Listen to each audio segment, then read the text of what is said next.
Hi, today I'm going to check out the consistency of vintage G12M Greenbacks. We have a bunch of other things also. You can see the agenda here in the picture. I'm going to compare 5 different, one from each year actually. 68, 70, or basically each year. 68, 70, 71, 72 and 73. I'm going to record them with the SG here in this cab. And I'm really putting references so the cab comes back at the exact same time every time. And I've drawn a ring here. I don't know if you can see, and a square here.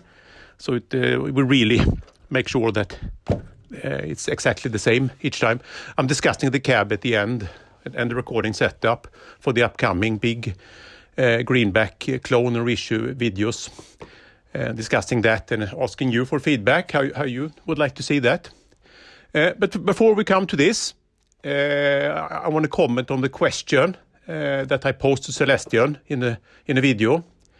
They have answered now. You know the reason for the question was that the YouTube channel Spectre Sound Studios claimed that there was no difference between the G12M speakers throughout, whether it's a greenback or blackback. It's just the color of the cap. And I've spoken to Dr. Decibel at Celestion now, and he actually confirms that there were indeed 4 different paper cones. It was called G12M all the time, so no announcements that there was new products. But indeed, the first cones until 1973-74 was Pulsonic cones. And he was also kind enough to make some investigations for us. So he looked in some, I think, state archives. I'm giving you the link in the video description where you can look at companies. So he found Pulsonic, Ultrasonic, which indeed was a company in this business, working with Celestion, for instance. And it could also be seen in these records that Kurt Mueller, the other paper manufacturer, which came in later, bought Pulsonic. Dr. Decibel also confirmed that from 74 they did indeed have a R/C or RIC1 cone, which was most likely produced in-house at Celestion. And then later in the 70s that the Kurt Mueller cone took over. So this corroborates what we have, the experience of the vintage and fan community has said all along. I hope to get back to these questions because I think this is really interesting. It would be really interesting to see what more we can find out about what other paper pulp industry were active at that time. Can we trace some other stuff which had the same paper, or could we even trace the formula that way? I don't know, but I'm going to keep looking there. And I was really glad that Celestion was not only kind enough to answer, but also to help us with some investigations. Now let's start off with checking out and comparing these 6 speakers. And you see the agenda, what we're going to do more. Lots of interesting stuff today. For instance, we're going to record the frequency distributions and compare them and see how they differ and so on. So stick around for that also. Let's go.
In this section, we're going to check out the frequency response curves of all these speakers.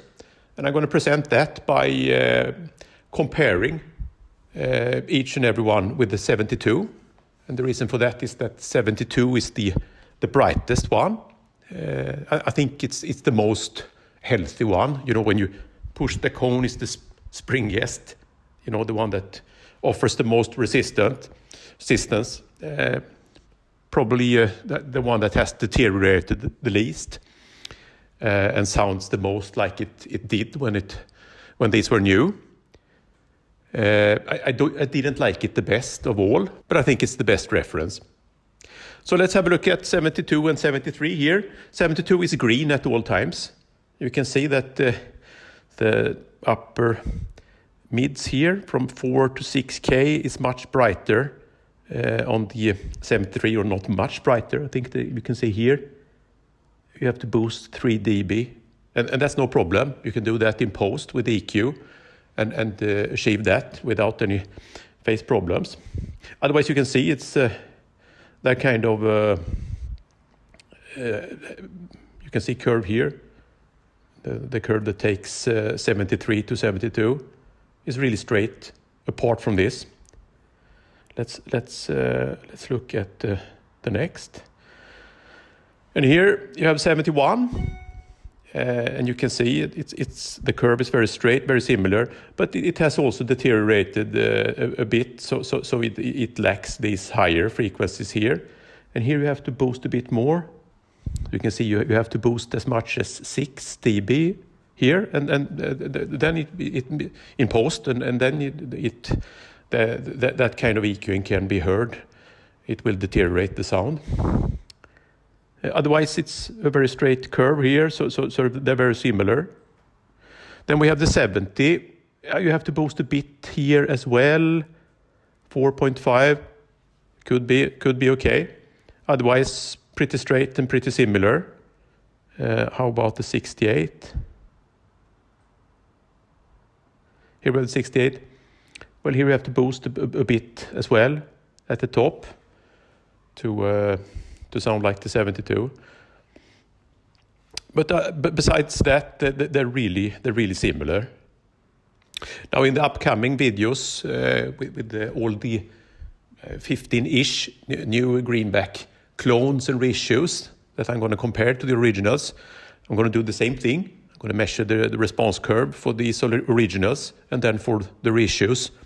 And then we're going to see what EQing would you have to do in post to get one to sound exactly like the other. Another thing that I'm going to do is to use a really versatile amp. I'm going to use the Mesa Boogie Mark III, where you can really tailor the EQ. And I'm going to use these EQ matching curves. And I'm going to have to read up on what the frequency bands means in the Mesa. So we can use this knowledge to tweak the Mesa in such a way that these two speakers, the original and whatever reissue we're looking at, sounds the same, if it's possible. But I think we can come pretty close. All right, let's have a look at these. So 68, 70, 71, 72, and 73. And as you can see here, the amount of doping on these goes down to the first rib, basically, 73, 72, 71. Here, 70, you can see that not as much doping. And I think this one has been reconed with an original Pulsonic cone. I'm not sure though, because it's a bit more bluish than the other ones. But it's one of my favorite speakers, so I'm pretty sure it's a Pulsonic cone. So when this speaker from 68 was produced, it most likely had this kind of doping that doesn't go that far down on it. But I'm including it since I really like this speaker. So you can see it has been fixed here. It has the black terminals and as opposed to the other speakers, there are no these one have these cut-ins with holes. These are just straight. We have a look at it here. You can see 1777. This is the part number for a lead cone at Celestion. So it's not, doesn't mean that it's Kurt Mueller cone, which many people think. Those were usually stamped with 1777. But this is probably recone, and they often was labeled like this too. And when it comes to the date codes, you can see here, this is an A, the second letter, which means 1968. The first letter is the month, and the digits are the day. Whether the reconing of this speaker included only the cone or also the voice coil former, I don't know. But still, it's one of my favorites. Now let's compare it to the 1970 here. So here you have this, the correct doping. So this is the original cone, I'm pretty sure. So see here indicates 1970. And here you can see the lead cone Pulsonic stamp. There are many of those. This is one of them. We're going to check them out for the rest of them as well. So let's move on to 1971. Here you can see now we're here the doping is correct, and I actually prefer this amount of doping. This is the 1971. Let's have a look at. So here you can see D means 1971, and as with these earlier, you know, you can see the terminal for minus and plus is still black. Here you can see the cone stamp, Pulsonic lead cone. You can see it's a bit shorter than the other one was. They became even shorter at the end. At the end in 73, 74, it was only a 3 at the end for lead cones. So let's move on. This is 1972, I think. Still, you know, same doping as 1970. So now the cone stamp looks like this. Now the terminal has turned to gray instead. You can see it. Also, you can see compared here, this champagne colored, and this is hammered. That also occurred in 72. And then we have 73, which is the last year. There were in 74 and 75 as well, but this is the last full year of or almost full year of Pulsonics. You know, same doping as from 71. So as from 72, this 73 has the gray terminal. You can see F is 1973, and let's see what is the stamp on this one. That's interesting. It's 1777. Could mean it's a recone with an original Pulsonic cone. But as I understand it, there were some that had this stamp back then as well. It's certainly Pulsonic. Sounds great. All right. So I'm putting the speakers in the 1933 112 Marshall cab. This one is from 1985. I'm not using the full closed back that they came with. So I'm actually borrowing this from a combo, a 4010, which has the same dimensions. I like that tone a lot better, and I don't want to add the constant tonality you get from the box. You know, it has nothing to do with the speaker. The standing wave you get in this particular box. So the trade-off I'm trying to achieve here is to, well, have you know, bring out as much bass as possible, but not you know, coloring it too much by the box. So this is what I propose that we use later in the shootout between all the modern or current available G12Ms as well.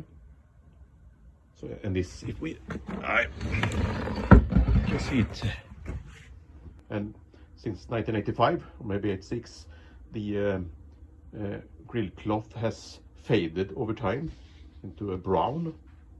I kind of like that. And this one is a bit loose, so I have to tape it so it won't rattle. And we can look at what it looks like standing also. Here we go. I think this is a good alternative. What do you think? All right.